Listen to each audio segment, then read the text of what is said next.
Sorry sorry, మీకేం కాలేదు కదా?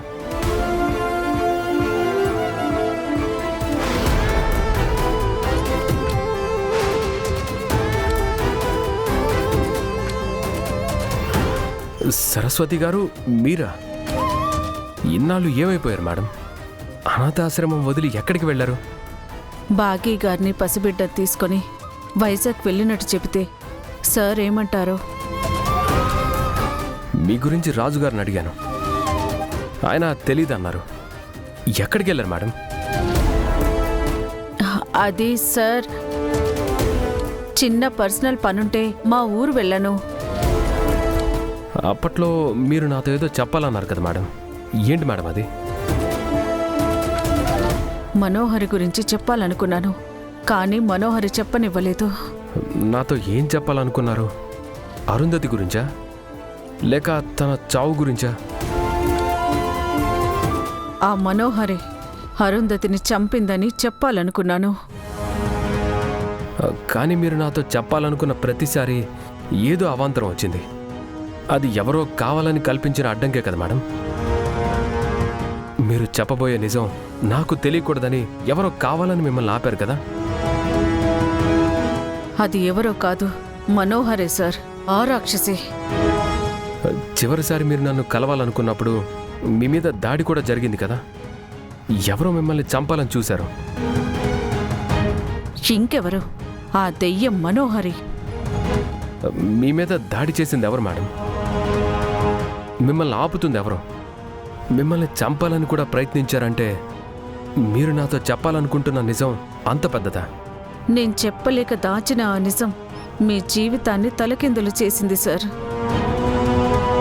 చెప్పండి మేడం, మిమ్మల్ని ఆపుతోంది, మీ మీద దాడి చేసింది రణ్వీర్ వైఫ్ కదా?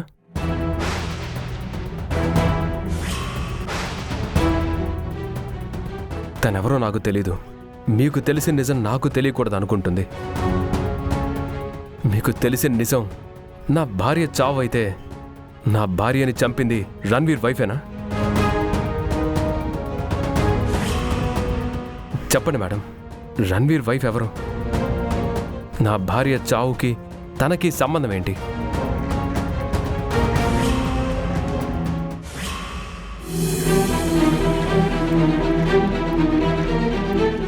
ఏంటి మనోహరి నువ్వు చెప్పేది? అవును, నాకు అంజు డిఎన్ఏ కావాలి. ఎందుకు? నాకు దాని మీద ఓ డౌట్ ఉంది. నీకొకే డౌట్ ఉంది.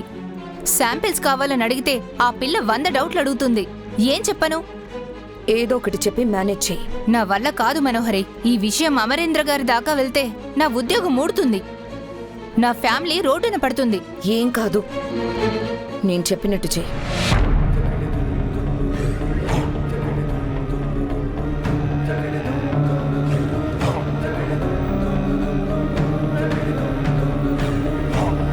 నేను వెయిట్ చేస్తూ ఉంటాను. త్వరగా పని పూర్తి చెయ్యి. Nurse, madam. మేడంతో వెళ్ళు. ఆ పిల్ల దగ్గర డిఎన్ఏ కోసం ఏం తీసుకోవాలో నీకు తెలుసు కదా? తెలుసు మేడం. డౌట్ రాకుండా తీసుకో. Okay madam. వెళ్ళండి.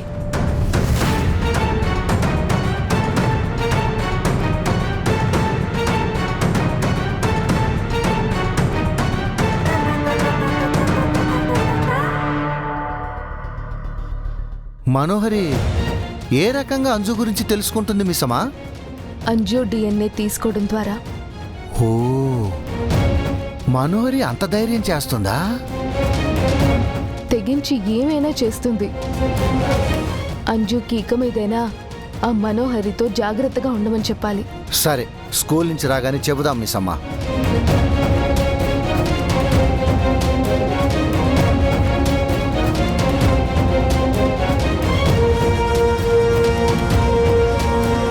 Excuse me ma'am. Come in Anju. Ma'am, నన్ను రమ్మన్నారంట. ఒక మెడికల్ టెస్ట్ కోసం పిలిపించాను అంజు. ఈ అక్క నీ బ్లడ్ శాంపిల్స్ తీసుకుంటుంది. బ్లడ్ శాంపిల్స్ ఎందుకు మ్యామ్?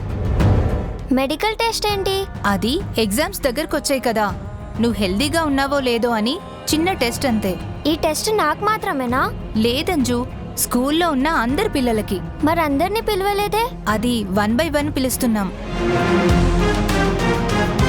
ఇలా కూర్చో పాప.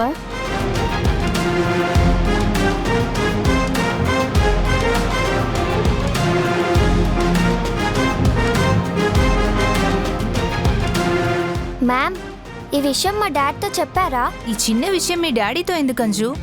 అదేంటి మ్యామ్, ప్రతి విషయం మా డాడ్తో చెప్పాలి కదా. డాడ్కి చెప్పకుండా ఏ పని చేయకూడదు కదా. ఇదంతా మీ డాడీతో చెప్పాల్సిన అవసరం లేదంజు. ఇది జస్ట్ ఒక చిన్న ఫార్మాలిటీ అంతే. అంజు, చెయ్యిలా పెట్టమ్మా. నొప్పేముండదు, 1 సెకండ్లో అయిపోతుంది.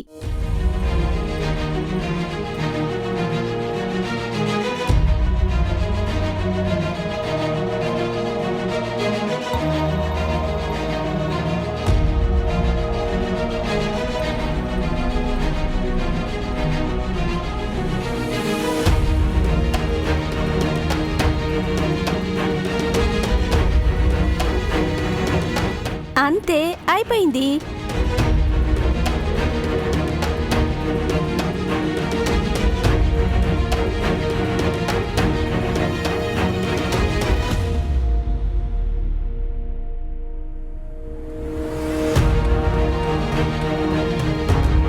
అంజు, ఇక నువ్వు వెళ్ళిపోవచ్చు.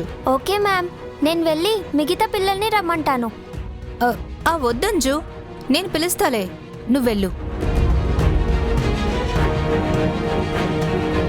ఈ విషయం ఇంటికి వెళ్ళాక డాడ్తో చెప్పాలి. వెళ్ళంజు. నర్స్, శాంపిల్స్ తీసుకున్నావు కదా, త్వరగా వెళ్ళిపో. మనోహర్ని కూడా వెళ్ళిపోమని చెప్పు. Okay madam. త్వరగా వెళ్ళు.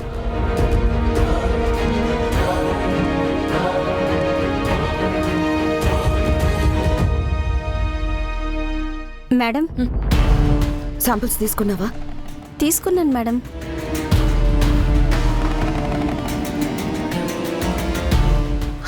Thank you. ఆ పిల్ల ప్రశ్నలు ఏమి అడగలేదు కదా? చాలా ప్రశ్నలు అడిగింది మేడం. ప్రిన్సిపల్ గారు మేనేజ్ చేశారు.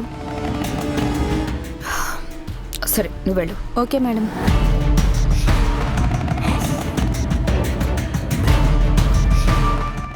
ఈ శాంపిల్స్తో టెస్ట్ చేయించి నాతో అంజు డిఎన్ఏ మ్యాచ్ అవుతుందో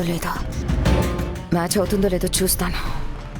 మ్యాచ్ అయితే అంజుని రణ్వీర్ కప్పచెప్పి వాడి నోరు మూయిస్తాను.